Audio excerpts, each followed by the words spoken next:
Dans l'évangile de Marc, au chapitre 15, verset 16, Jésus dit « Allez dans le monde entier, portez la bonne nouvelle à toute la création. » La bonne nouvelle, c'est que Dieu aime les hommes, qu'il les veut bien vivants et qu'il n'exclut personne. Paraboles et miracles de Jésus dans la Bible n'ont pas d'autre signification. Aujourd'hui encore, Jésus fait de même pour nous montrer l'amour de Dieu. Écoutez ce témoignage de Thierry. Si vous pensez qu'il peut faire du bien à des personnes, n'hésitez pas à le diffuser.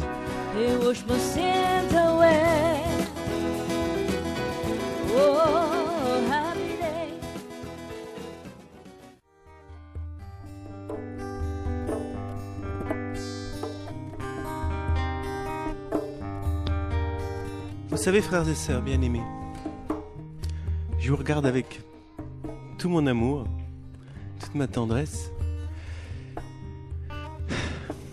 et je me dis, il y a une chose qu'on est sûrs tous, il y a une chose qu'on est sûr,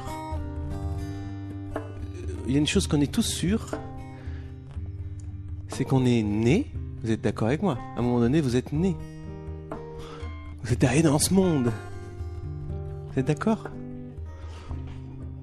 Et bien de la même façon, on est sûr qu'on va tous mourir.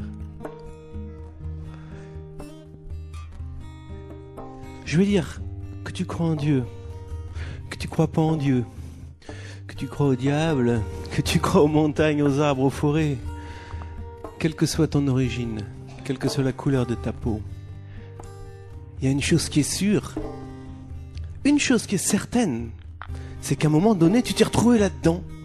Tu t'es retrouvé dans un espèce de train. Tu dis, mais qu'est-ce que c'est? J'ai rien demandé, moi. Qu'est-ce que c'est? J'ai un cœur qui bat? T'as un cœur qui bat? Mais moi aussi, dis donc. Vous voyez ce que je veux dire? Je m'adresse pas à des croyants, là. Je m'adresse à toi, ma sœur. Tu vois, on est dans un espèce de bateau. On n'a pas choisi de vivre, on vit quand même. Tu vois? On est dans un espèce de truc de fou, quoi.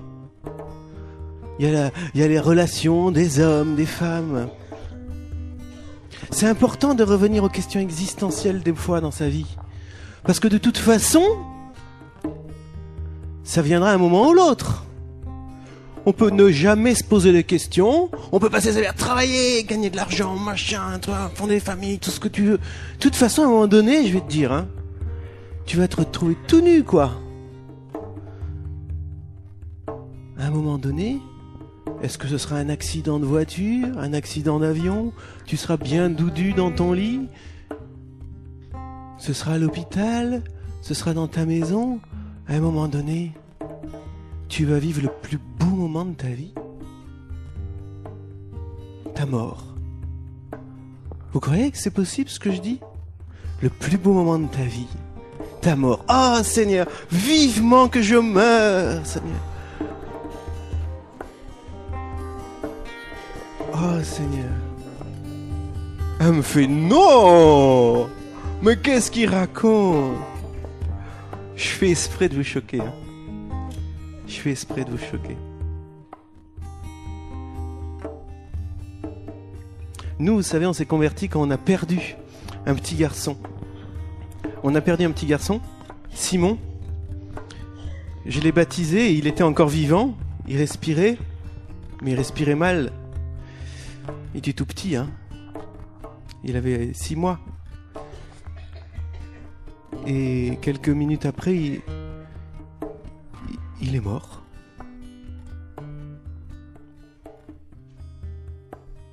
Qu'est-ce que vous voulez faire? À un moment donné, il est mort.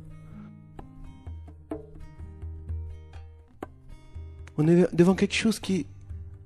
Je veux dire, on peut faire toutes les retraites qu'on veut, tout ce qu'on veut, ça sert à rien, quoi.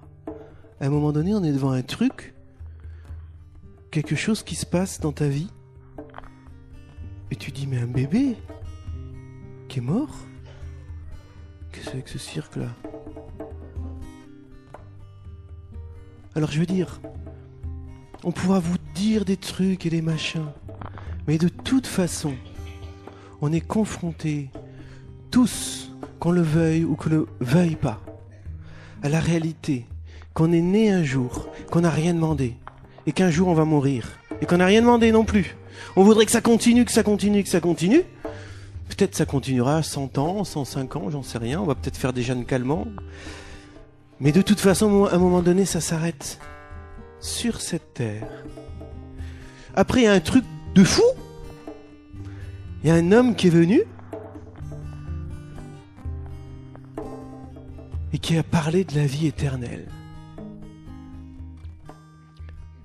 Il a dit, mais la mort, c'est pas la mort. Il a dit, je viens parmi vous pour vous donner un message absolument incroyable. Il y avait des religions et des religions. Il y avait des tas de machins, des tas de trucs dans les civilisations incas, grecques, tout ce que vous voulez. Les Égyptiens, ils adoraient le soleil. On faisait des sacrifices humains. On faisait des tas de machins. On s'enterrait avec de la nourriture. On enterrait même chez les pharaons. Ils enterraient toute leur cour avec des bonnes femmes et tout. Ils étaient enterrés vivants. C'est vrai, hein? Il y a un homme qui est venu. Vous pourrez me dire ce que vous voulez, mais lui, on sait qu'il a existé. Je veux dire, il y a un truc qui est sûr, c'est que lui, il a existé.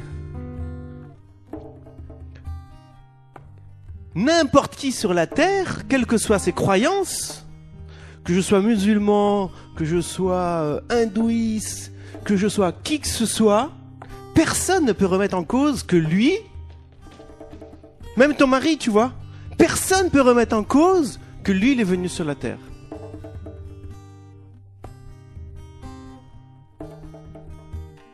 Qui c'est celui-là? Est-ce que c'est un homme?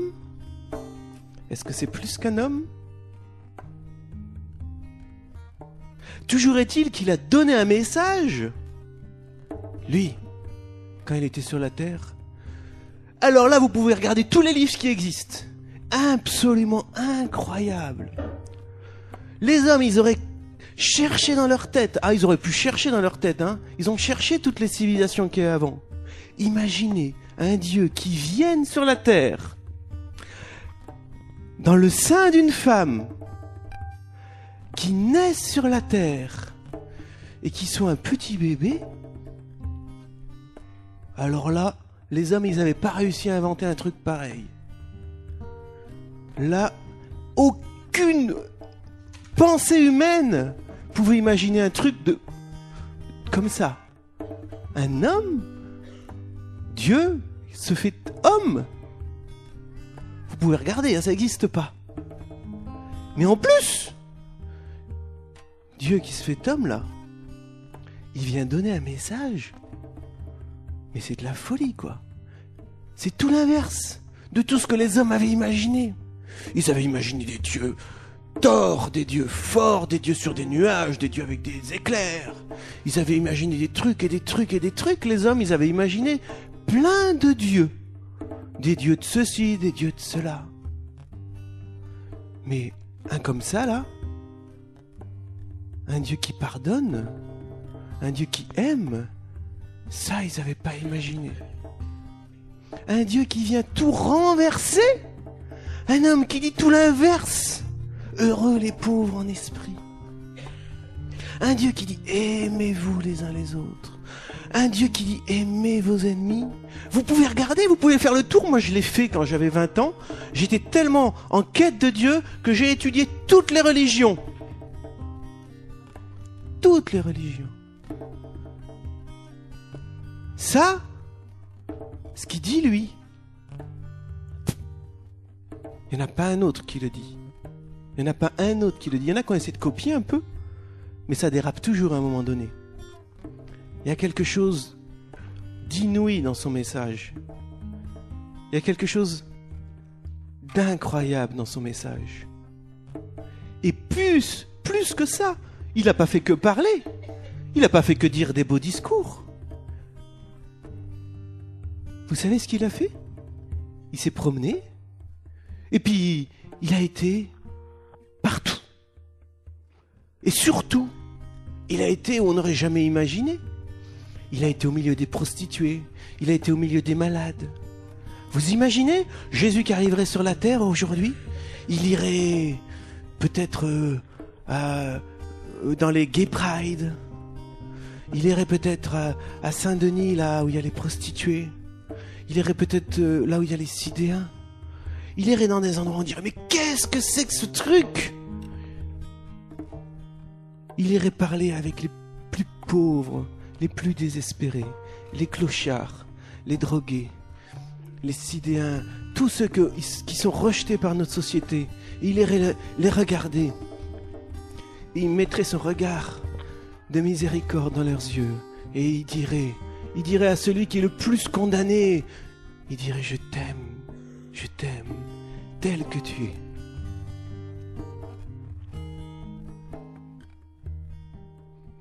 Voilà ce qu'il a fait toute sa vie quand il était sur la terre. Il a été voir ceux qui étaient condamnés par les autres. Et il leur a dit, je t'aime. Et il a pris pitié. On lui a amené les malades, même les mamans. On lui a amené. Et il disait pas, comme Myriam disait tout à l'heure, « Oh, c'est bien, t'es malade, souffre bien. » Jamais il a dit ça. Lève-toi et marche. Prends ton brancard et rentre chez toi. Ta foi t'a sauvé.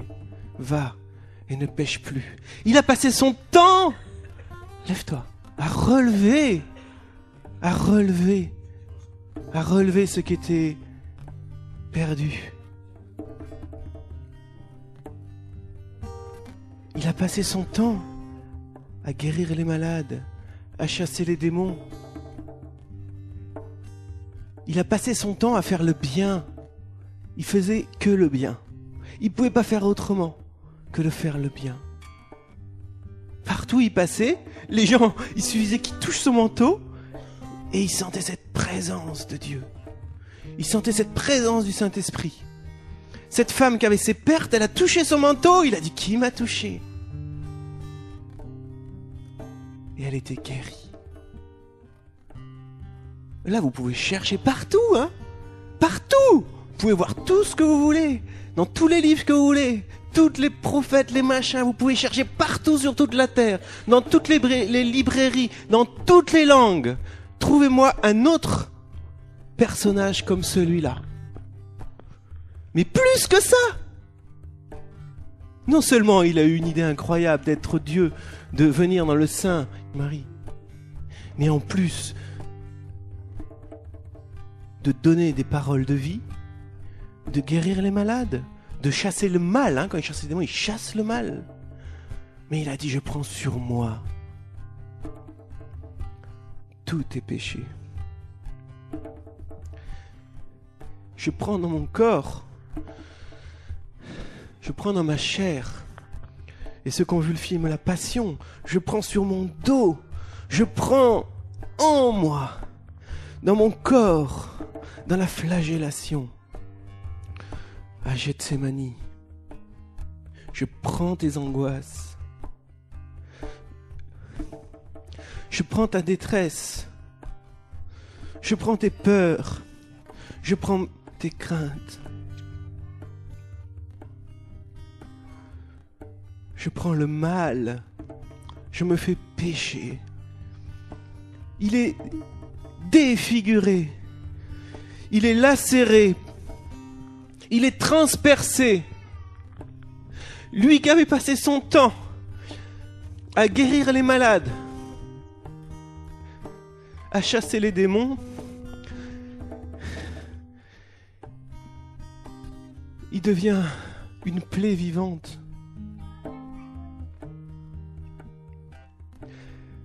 Et il reste ce regard qui me dit je t'aime, tel que tu es.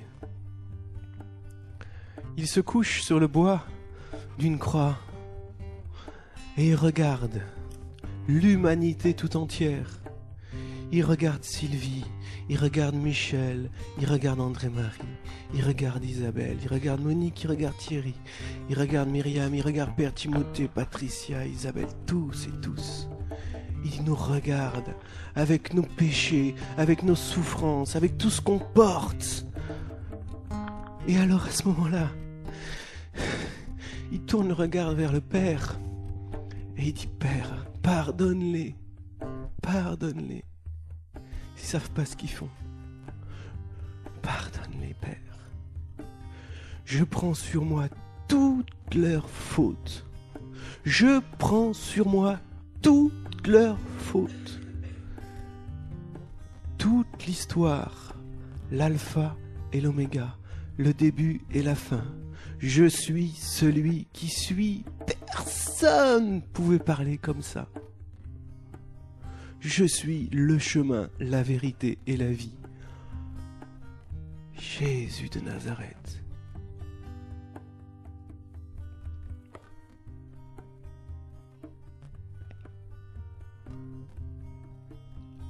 Vous pouvez courir la terre entière, vous pouvez chercher partout.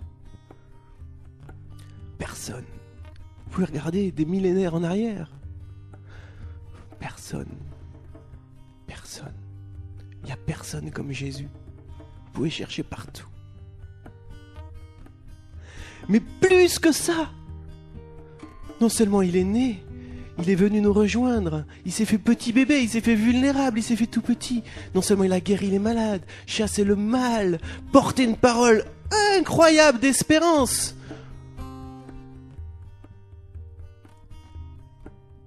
Mais quand il est mort, l'histoire aurait pu s'arrêter là. Un homme comme ça déjà, qui vient sur la terre et qui fait ce qu'il a fait. Vous pouvez chercher partout. Ça n'existe pas, ça.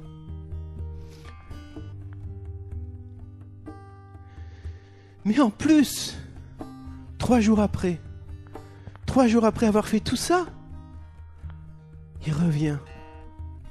Oh, on le croit pas. La résurrection, on y croit pas. À la limite, lui, il revient. Voilà ce qu'il y a écrit. Et il vient donner un message absolument incroyable. Une des premières paroles qu'il dit, c'est « N'ayez pas peur. C'est moi. La paix soit avec vous. Parce que je viens de faire, parce que je viens de vivre, je vous donne la paix. Je vous donne la paix. J'envoie la paix sur ta famille. J'envoie la paix dans ton cœur. »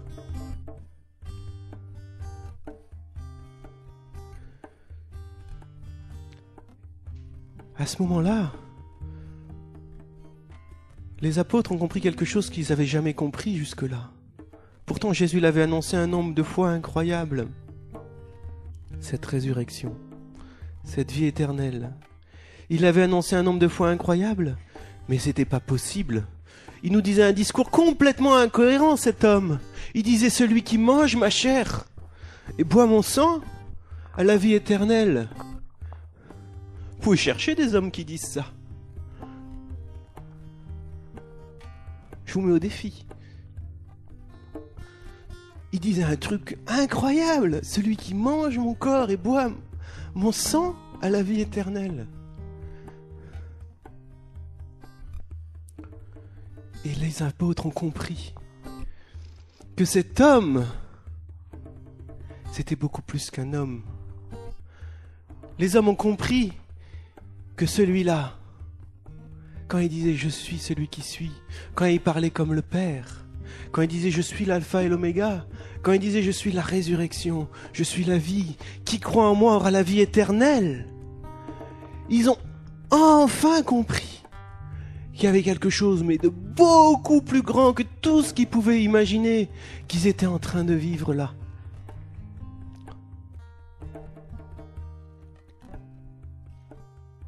Là, ça nous dépasse tous. Là, ça nous dépasse tous. Il est resté avec eux pendant 40 jours. Et alors là, on est dans le délire le plus complet. Il est monté au ciel.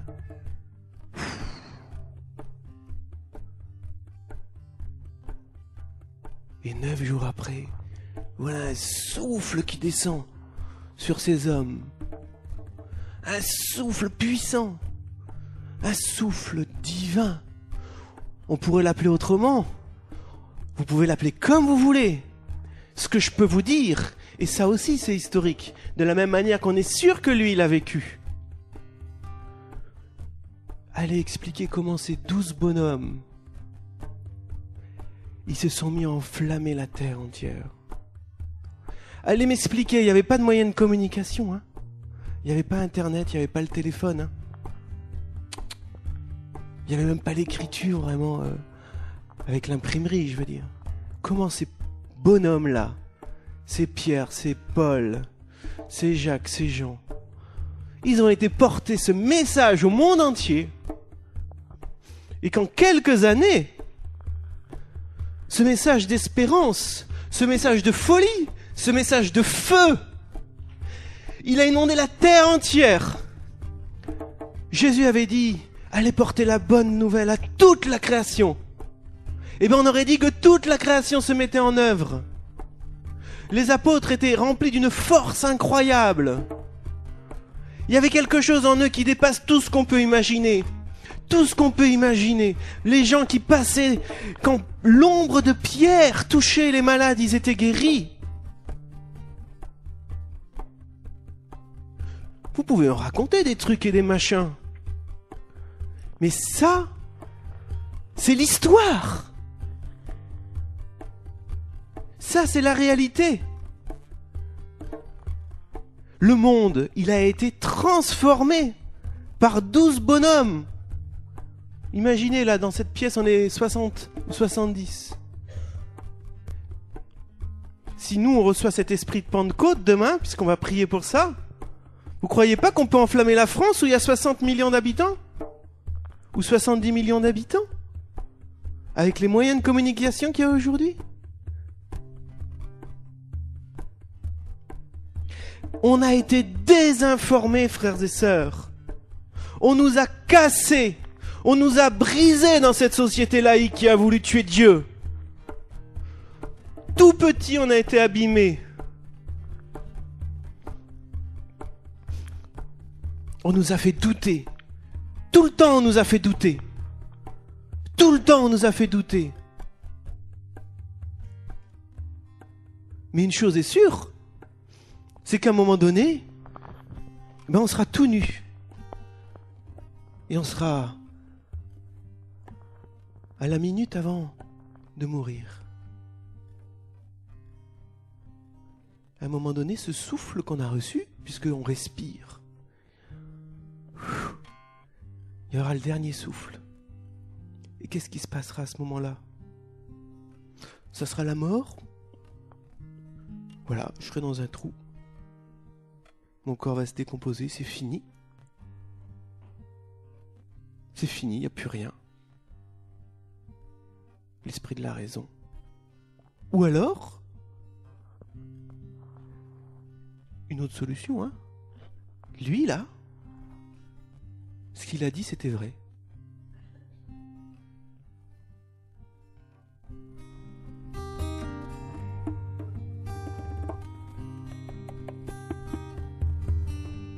Peut-être vous sentez-vous interpellé par ce que vient de dire Thierry.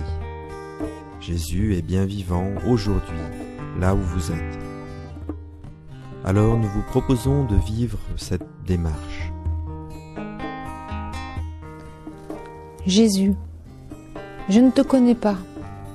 S'il est vrai que tu m'as aimé jusqu'à en mourir, s'il est vrai que ma vie ne se résume pas à quelques années sur cette terre, s'il est vrai que tu me connais, que tu connais mes peines, que tu connais mes désirs, alors aujourd'hui, j'ouvre la porte, fais-toi connaître, je suis prêt à te reconnaître.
labonnenouvelle.fr.